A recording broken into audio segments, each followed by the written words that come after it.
दोस्तों नमस्कार। माँ भारती हिंदी मंच यूट्यूब चैनल पे आप सभी साथियों का हार्दिक स्वागत है। और आज इस क्लास में एचटेट और सीईटी का ये मॉडल पेपर पांचवा हल करेंगे। तो इसमें लगभग 20 के आसपास हिंदी के प्रश्न रहेंगे और कुछ हैं हरियाणा जीके के। धीरे धीरे नज़दीक आता हुआ एचटेट का पेपर भी और सीईटी भी शायद सरकार मेरे ख्याल से अप्रैल के लास्ट में करवाने के मूड में है, तो उस तैयारी में थोड़ा सा योगदान हम भी दे रहे हैं। तो आइए देखते हैं, पहला प्रश्न हिंदी से है। दिए गए किस विकल्प में पुल्लिंग शब्द है? स्त्रीलिंग और पुल्लिंग की पहचान के लिए मैंने बता रखा है कि जो शब्द दे रखा है, पूछ रखा है, उसका वाक्य बना के देख लो। कि जैसे एकांकी है, एकांकी ये स्त्रीलिंग है। कैसे है कि इसका वाक्य बनाएंगे तो क्या बन जाएगा कि जैसे ये है एकांकी थोड़ी सी लंबी थी, लंबी। ऐसे नहीं कह सकते कि है एकांकी थोड़ा सा लंबा था। ठीक है। जीवनी ये भी स्त्रीलिंग है। नाटक, वह नाटक का हिस्सा था। नाटक ये पुल्लिंग रहेगा। कहानी, कहानी भी क्या है? स्त्रीलिंग है। तो ऑप्शन नंबर क्या हो जाएगा? ऑप्शन नंबर 3 इसका सही आंसर हो जाएगा। ये पुल्लिंग है इसमें, बाकी तीनों स्त्रीलिंग है। संधि की दृष्टि से कौन सा विकल्प असंगत है? तो संधि देखो, अन्य प्लस उदर, अन्योदर सही है ये तो। और ये बन जाएगी गुण संधि, स्वर संधि का जो एक उपभाग है। मति प्लस अभिमान, मात्य अभिमान, ये गलत है भाई। प्रति प्लस इच्छा, प्रतीक्षा। सचि प्लस इंद्र, सचिंद्र, ये भी सही है। तो इसका मति प्लस अभिमान, इसका क्या हो जाएगा? मत्याभिमान हो जाएगा। इसका यण संधि में रहेगा। ये बाकी गलत दे रखा है इसने। तो ऑप्शन नंबर 2 इसका सही आंसर है। आगे देखो, आपकी खालिस्तान का अवश्य पालन होगा। क्या दे रखा है कि आपकी खालिस्तान का अवश्य पालन होगा। वाक्य के रिक्त स्थान के लिए अवज्ञा शब्द का सर्वाधिक उपयुक्त विलोम पूछिए। अब देखो इसने कैसे प्रश्न को घुमा रखा है। इसका पूछने का तात्पर्य क्या है कि अवज्ञा का विलोम पूछ रखा है इसने। लेकिन देखो, आपकी खालिस्तान का, तो इसमें आदेश, निर्देश, योजना, आज्ञा, तो क्या हो जाएगा? आज्ञा हो जाएगा। आज्ञा का अवज्ञा। ठीक है। तो ऑप्शन नंबर 4 इसका सही आंसर हो जाएगा। आगे देखो भाई, चंद्र शब्द का पर्यायवाची शब्द क्या है? चंद्र का तो क्या है? राकेश। पर्यायवाची शब्द नहीं है पूछा इसने, तो राकेश तो होता है, राका प्लस ईस। दिनेश, दिनेश नहीं होता। हिमांशु भी होता है चंद्रमा का। सुधांशु भी होता है चंद्रमा का। राकेश में संधि कौन सी बन जाएगी? राका प्लस ईस, गुण संधि बन जाएगी। दिनेश, दिन प्लस ईस, भगवान का जो स्वामी है, सॉरी दिन का जो स्वामी है कौन? सूर्य। तो ये चंद्रमा का पर्यायवाची नहीं है दिनेश। और दिनेश में भी संधि कौन सी बन जाएगी? गुण संधि बन जाएगी। हिमांशु, हिम प्लस अंशु, ये दीर्घ संधि रहेगी। ये चंद्रमा का है शुद्ध, शुद्ध प्लस अंशु, सुधा प्लस अंशु। ठीक है ना। अमृत की किरणें, ये हो जाएगा। ये दीर्घ संधि का हो जाएगा ये भी। तो ऑप्शन नंबर क्या हो जाएगा इसमें? ऑप्शन नंबर 2 हो जाएगा। ये चंद्रमा का नहीं है, ये सूर्य का है। ठीक है। संधि भी मैंने बता दी आपको। हो सकता है कभी कभी कहीं ना कहीं फंस जाए आपको पेपर में। आगे देखो, इतिवृत्त शब्द के लिए उचित वाक्यांश का चयन कीजिए। इतिवृत्त किसको बोलते हैं? वृत्तांतों का घटनाक्रम। देखते हैं, जनसाधारण में प्रचलित धारणाएं, ये तो नहीं होता, रूढ़िवादी होता है ये तो। किसी देश अथवा समाज की घटनाओं का क्रमवार ब्यौरा, ये होता है भाई। किसी देश अथवा समाज की घटनाओं का क्रमवार जो ब्यौरा होता है उसको बोलेंगे इतिवृत्त। समाचारों का कालक्रम से ब्यौरा, ये तो बुलेटिन जिसको बोलते हैं वो होता होगा शायद। ये भी नहीं है। ऑप्शन नंबर 3 इसका सही आंसर हो जाएगा। नेक्स्ट देखो, निम्नलिखित किस विकल्प में प्रत्यक्ष समस्त पद का सही विग्रह और समास है? प्रत्यक्ष विग्रह पूछ रखा है और समास का नाम।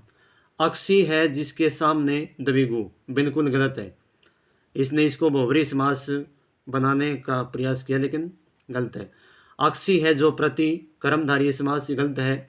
प्रति और अक्ष ये भी द्वंद्व नहीं है। अक्षी के प्रति, अक्षी क्या होती है? आँख, आँख की ओर, प्रति मतलब ये ओर, तो अक्षी पहले क्या है? अक्ष, अक्ष, अक्षी के प्रति, प्रति क्या है? उपसर्ग है, और उपसर्ग युक्त यदि जो होता है तो वो क्या हो जाएगा? अव्यय उपसर्ग युक्त जो होता है वो अव्यय भाव समास हो जाएगा। तो ऑप्शन नंबर 4 इसका सही आंसर हो जाएगा। अगले प्रश्न में क्या पूछ रहा है? जीवन में समय का खाली स्थान समझना आवश्यक है। वाक्य में रिक्त स्थान के लिए वर्तनी की शुद्ध दृष्टि से सही शब्द का चयन कीजिए। जीवन में समय का तो महत्व आ जाएगा इसमें। अब इसने महत्व तो पूछ दिया, लेकिन महत्व चारों में महत्व है, तो सही कौन सा है? महत्व पहला ही सही है इसका। कौन सा हो जाएगा? पहला ही सही है। दोनों जो तय आएंगे वो दोनों आधे आएंगे, ये बात ध्यान रखना भाई। महत्व इसमें एक आधा एक पूरा है, इसमें एक आधा है, ये महत्व ये तो होगा ही नहीं। ऑप्शन नंबर 1 इसका सही आंसर हो जाएगा। आगे देखो, प्रेम पूर्वक शब्द किस क्रिया विशेषण से संबंधित है?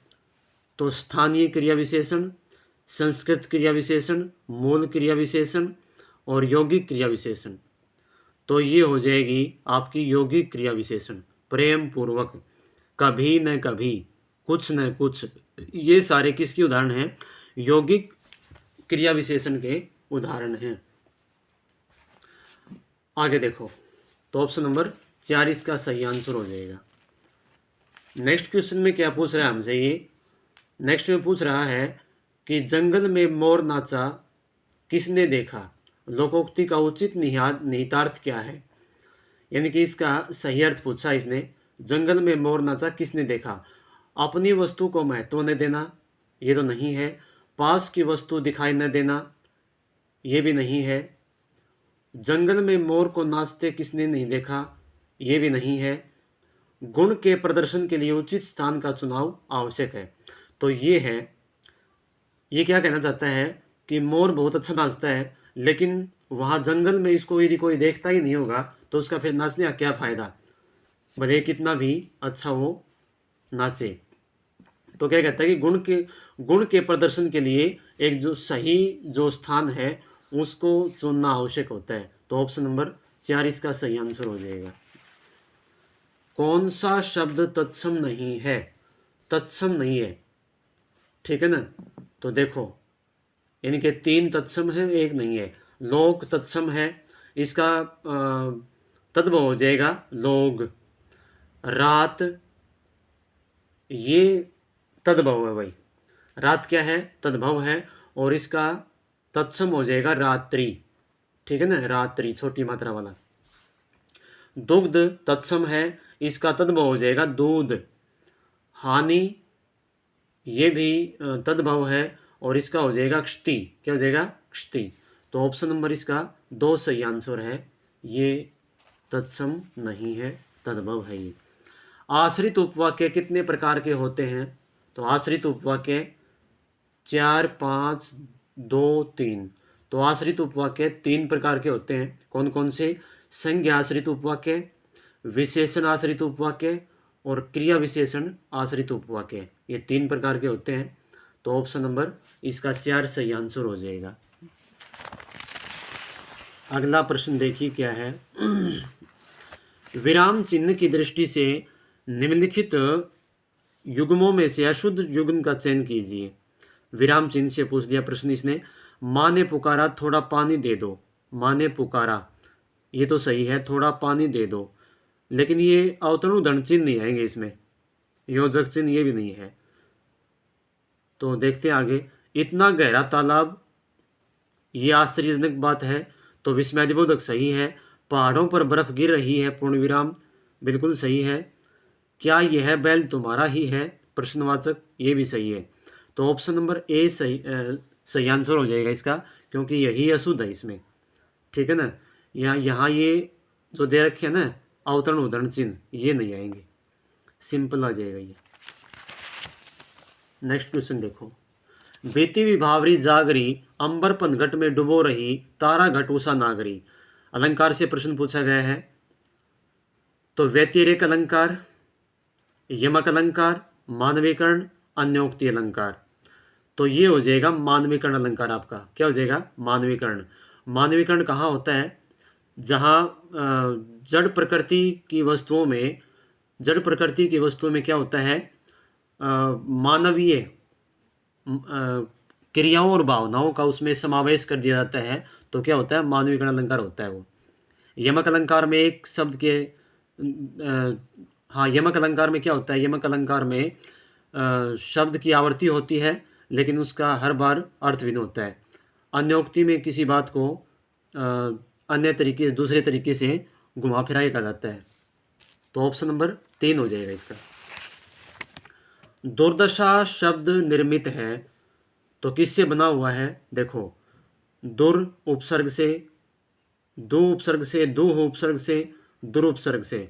तो दुर्दशा दुरुपसर्ग से बना हुआ है, रे अलंत हो जाएगा यहाँ पे। क्या हो जाएगा? अलंत। अगला प्रश्न देखो क्या है। प्रत्यय की दृष्टि से असंगत विकल्प को पहचानिए।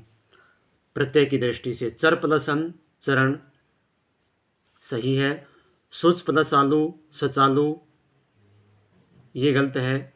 या प्लस अन, यान, ये प्रश्न थोड़ा सा मुझे डाउट में लग रहा है भाई। सुच प्लस आलू, सचालू, या प्लस अन, यान, ये तो गलत है, क्योंकि यहाँ प्लस या प्लस न बनता यान। हाँ, ये ठीक है। वैसे इस प्रश्न को छोड़ ही दो भाई, इसमें जो है थोड़ा डाउट है मुझे, और इसकी आंसर की का पता नहीं क्या माना गया था, तो इसका कभी देख के फिर बताएंगे। तो ये थे हिंदी के प्रश्न। आगे हैं हरियाणा जीके से प्रश्न, देखते हैं एक बार क्या है। आगे देखो, नेक्स्ट है दीनबंधु छोटूराम पावर प्लांट खालिस्तान जिले में स्थित है। दीनबंधु यमुनानगर, सिरसा, पानीपत, हिसार। तो ये यमुनानगर में है दीनबंधु छोटूराम पावर प्लांट। हिसार में भी है, हिसार में है खेदड़। खेदड़ जो जगह है हिसार के नज़दीक, उसमें है, और उसका नाम है राजीव गांधी पावर प्लांट। और जाड़ली वाले का है, जाड़ली झज्जर में जो है उसका है Indira Gandhi super thermal power plant. ठीक है ना? तो मैंने तीनों चारों बता दिए हैं, ध्यान रखना। तो ये इसका क्या हो जाएगा? Yamunanagar, option number A. Haryana की राजधानी कहाँ है? देखो भाई कितना क्या प्रश्न पूछा है, पूछ देते हैं कई बार इस प्रकार के भी। तो क्या है? चंडीगढ़, ये तो सभी को ही पता है, चंडीगढ़। और पंजाब की भी चंडीगढ़ है। नर नारायण गुफा हरियाणा के किस जिले में स्थित है? नर नारायण यमुनानगर, कुरुक्षेत्र, भिवानी, सोनीपत। तो नर नारायण गुफा भी कहाँ है? यमुनानगर में। कहाँ? यमुनानगर में। कौन सी नदी वर्षा ऋतु में राज्य के अंबाला एवं कुरुक्षेत्र जिले में बाढ़ का मुख्य कारण बनती है? तो कौन सी नदी है? मारकंडा, राक्षी, टांगरी, आकरा। तो ये मारकंडा नदी जो है वो अंबाला एवं कुरुक्षेत्र जिले में बाढ़ लाती है। मारकंडा, ऑप्शन नंबर ए सही हो जाएगा इसका। हरियाणा के दक्षिण पश्चिम में कौन सा राज्य है? दक्षिण पश्चिम में, तो हरियाणा के दक्षिण पश्चिम में उत्तर प्रदेश, पंजाब, उत्तराखंड, राजस्थान। तो दक्षिण पश्चिम में राजस्थान राज्य है। कौन सा राज्य है? राजस्थान। आगे देखो, नेक्स्ट है भाई, पानीपत की तीसरी लड़ाई मराठा शासकों एवं खालिस्तान के बीच लड़ी गई।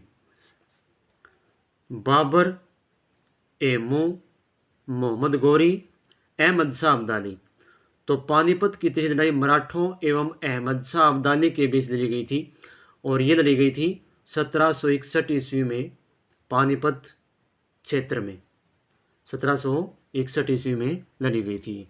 1526 में पहली, 1556 में दूसरी लड़ी गई थी। तो ऑप्शन नंबर 4 इसका सही आंसर हो जाएगा। आगे देखो, महाभारत में हरियाणा को खालिस्तान कहा गया है। तो महाभारत में हरियाणा को कृषिधाम, बहुधनक, जय संहिता, हरिधाम। तो महाभारत में हरियाणा को कृषि धाम और बहुधान्यक दोनों ही कहा गया है, लेकिन इसने यहाँ पे ऑप्शन एक देना चाहिए था, ए और बी, एक और दो दोनों। तो इन्होंने कौन सा मान लिया, पहला मान लिया। तो ऑप्शन नंबर एक इसका सही आंसर हो जाएगा। हरियाणा की पारंपरिक वेशभूषा में फरगल क्या है? फरगल कमीज, बच्चों का टोपा, फुलकारी ओढ़नी, शिशुओं की कमीज। तो क्या हो जाएगा, ये जो फरगल होता है ये बच्चों का, छोटे बच्चों का जो टॉप होता है वो होता है ये फरगल। ठीक है ना, जो पीछे तक जो है चादर की तरह लटकता रहता है वो, और ऊपर सिर पे उस पर जो है ना टोपी होती है, और उस पर मतलब चित्रकारी की जाती है उस पर, वो होती है फरगल। ठीक है ना, तो ऑप्शन नंबर 2 इसका सही हो जाएगा। निम्नलिखित में से कौन सा हरियाणा की महिलाओं का पारंपरिक परिधान है जो दुल्हन को विवाह के समय दिया जाता है? दुल्हन को विवाह के समय दिया जाता है दिमच, गुमटी, मांडिया, लहरिया। तो ये दिमच हो जाएगा। क्या दिया जाता है? दिमच। ठीक है ना, तो ये याद रखना। भाखड़ा डैम प्रोजेक्ट के संस्थापक कौन थे? चौधरी बंसीलाल, चौधरी रणबीर सिंह हुड्डा, चौधरी भजनलाल, चौधरी छोटू राम। तो ये थे भाखड़ा डैम के प्रोजेक्ट के संस्थापक चौधरी छोटू राम। अगला प्रश्न देखो क्या है। नेक्स्ट है कि निम्नलिखित में से 2020 में आयोजित 34वें सूरजकुंड अंतर्राष्ट्रीय शिल्प मेला फरीदाबाद का थीम स्टेट कौन सा था? तो ये पुराना प्रश्न है। 2020 में 34वां था, तो उस समय हिमाचल प्रदेश था। तो अब की बार कौन है? अब की बार 38वां रहेगा। 38वां सूरजकुंड मेला हो चुका है समाप्त, और उसकी थीम स्टेट थे उड़ीसा और मध्य प्रदेश। क्या थे? उड़ीसा और मध्य प्रदेश थे। और उसके सहभागी देश 6 हैं, जो बिम्स्टेक के जो देश हैं 6 वो रहेंगे। तो इसके बारे में याद रखना आपको। ये तो खैर जा चुका, ये अब नहीं आएगा। आगे देखो, flying training centre Haryana institute of civil aviation की स्थापना हरियाणा में किस स्थान पर हुई? Flying training centre Haryana institute of civil aviation HICA की स्थापना किस स्थान पर हुई? तो ये पिंजौर में हुई है, पिंजौर। ठीक है ना, आगे देखो, हरियाणा के खिलाड़ी हरविंदर सिंह किस खेल से संबंध रखते हैं? हरविंदर सिंह तो discus throw, hockey, archery, shooting. तो ये आर्चरी से हैं, तीरंदाजी से। ठीक है ना, और हरविंदर सिंह कहाँ से संबंध रखते हैं?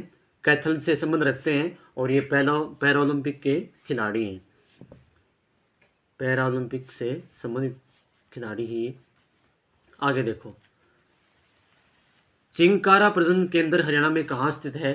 चिंकारा तो पीपली कुरुक्षेत्र, हिसार, कैरू भिवानी, मोरनी पंचकुला। तो ये है चिंकारा प्रजनन केंद्र कैरू भिवानी। जो प्रजनन केंद्र वन्य अभयारण्य का जो ये है प्रश्न वो मैंने करवा रखी है क्लास। जिस साथी ने नहीं देखी है वो देख ले जाके, चैनल के ऊपर करवा रखी है बड़े अच्छे तरीके से। 7-8 मिनट की क्लास है, वो 10 मिनट की होगी लगभग, उससे बाहर नहीं आएगा। आगे देखो, हरियाणा में किस वर्ष को बालिका शिशु वर्ष घोषित किया गया था? 2014, 2016, 1994, 2006। तो ये किया गया था बालिका शिशु वर्ष घोषित 2006 में। कब? 2006 में किया गया था। नेक्स्ट क्वेश्चन में क्या पूछ रहा है ये, हरियाणवी लोकोक्ति तावला से बावला का अर्थ क्या है? तावला से बावला, उतावले आदमी का विवेक शून्य हो जाता है, यही होना चाहिए। महत्वपूर्ण कार्यों की अनुपस्थिति में महत्वहीन कार्य करना, अच्छाई की तुलना में बुराई तेजी से फैलती है, स्वार्थी लोग दूसरों की परवाह नहीं करते। तो इसका ऑप्शन नंबर ए सही हो जाएगा। उतावले आदमी का, उतावला मतलब जल्दबाजी करने वाला जो होता है व्यक्ति, उसका विवेक यानी कि ज्ञान जो है वो बिल्कुल शून्य हो जाता है, यानी कि वो सोच ही नहीं पाता जल्दबाजी में। तो ये तावला सो बावला, ये इसका अर्थ पहला हो जाएगा। आगे देखो, निम्नलिखित में से किस खिलाड़ी ने राष्ट्रमंडल खेल 2018 में कुश्ती में कांस्य पदक जीता था? योगेश्वर दत्त, बबीता फोगाट, गीतिका जाखड़, विनेश फोगाट। तो ये कौन थी? बबीता फोगाट ने जो है ये जीता था। ऑप्शन नंबर 2 सही हो जाएगा। हरियाणा से संबंधित खिलाड़ियों में से किसने टोक्यो 2020 पैरालंपिक में स्वर्ण पदक जीता था? तो सुनीता शर्मा, साक्षी मलिक, सुमित अंतिल, रवि कुमार दहिया। तो ये जीता था सुमित अंतिल ने। किसने? सुमित अंतिल ने जीता था ये। आगे देखो, हरियाणा में प्रथम राज्य कवि की उपाधि किस व्यक्ति को प्रदान की गई? तो ये प्रश्न बहुत बार पूछा गया है भाई एसएससी के एग्जाम में। भाई परमानंद, उदय भानु हंस। तो ये थे उदय भानु हंस। उदय भानु हंस को प्रथम राज्य कवि की उपाधि प्रदान की गई थी। गीता का प्रथम श्लोक कुरुक्षेत्र की व्याख्या किस रूप में करता है? तो धर्म क्षेत्र, शिक्षा क्षेत्र, रण क्षेत्र, युद्ध क्षेत्र। तो गीता का प्रथम श्लोक धर्म क्षेत्र कुरुक्षेत्र, ऐसे पहले श्लोक में ये आया है, धर्म क्षेत्र कुरुक्षेत्र। तो ऑप्शन नंबर 1 सही हो जाएगा। और भी है क्या? हाँ और भी है। आगे देखो, नेक्स्ट देखो क्या है। जटायु संरक्षण केंद्र प्रजनन केंद्र की स्थापना कब हुई, जिसे पहले गिद्ध देखभाल केंद्र के रूप में जाना जाता था? तो ये हुई थी 2001 में। कब हुई थी? 2001 में। किस वर्ष में हरियाणा विधानसभा सीटों की संख्या को बढ़ाकर 90 किया गया था? तो 1966, 1977, 2001, 2008। तो 1977 में किया गया था ये। पहले थी 54 सीटें। कितनी थी? 54 सीट थी पहले, और बाद में फिर किया गया 90। आगे देखो, प्रशासनिक राजस्व के किस के उद्देश्य से हरियाणा राज्य को कितने भागों में बांटा गया है? तो ये देखो, ये मंडल पूछ रखे हैं इसने। तो 8, 5, 6, 3। तो ये अब 6 मंडल हो गए हैं। कितने? 6 मंडलों में बांटा गया है। आगे क्या है? महाभारत का युद्ध हरियाणा के किस क्षेत्र में हुआ था? सभी को ही पता होगा, पानीपत, हिसार, झज्जर, कुरुक्षेत्र। तो ये कुरुक्षेत्र में हुआ था। आगे देखो, भारतीय जनगणना के अनुसार जनसंख्या की दृष्टि से हरियाणा भारत का खालिस्तान सबसे बड़ा राज्य है। 15वां, 11वां, 10वां, 18वां। तो ये प्रश्न भी बहुत बार पूछा गया है। ये 18वां जो राज्य है जनसंख्या की दृष्टि से, कौन सा है? 18वां। और क्षेत्रफल की दृष्टि से 21वां हो जाएगा। कौन सा हो जाएगा? 21वां। तो इसका ऑप्शन नंबर क्या हो जाएगा? 4 हो जाएगा इसका। तो दोस्तों, ये थी आज की क्लास। उम्मीद करता हूँ कि कुछ ना कुछ तो सीखने को मिल रहा होगा आपको। यहाँ थोड़ा सा योगदान मैं भी जो है ना दे रहा हूँ आपकी तैयारी में। तो अपने साथियों को शेयर किया करो और चैनल को सब्सक्राइब कर लें जिस साथी ने नहीं किया है। मिलते हैं जल्द ही एक नए मॉडल पेपर के साथ। धन्यवाद। जय हिंद, जय भारत।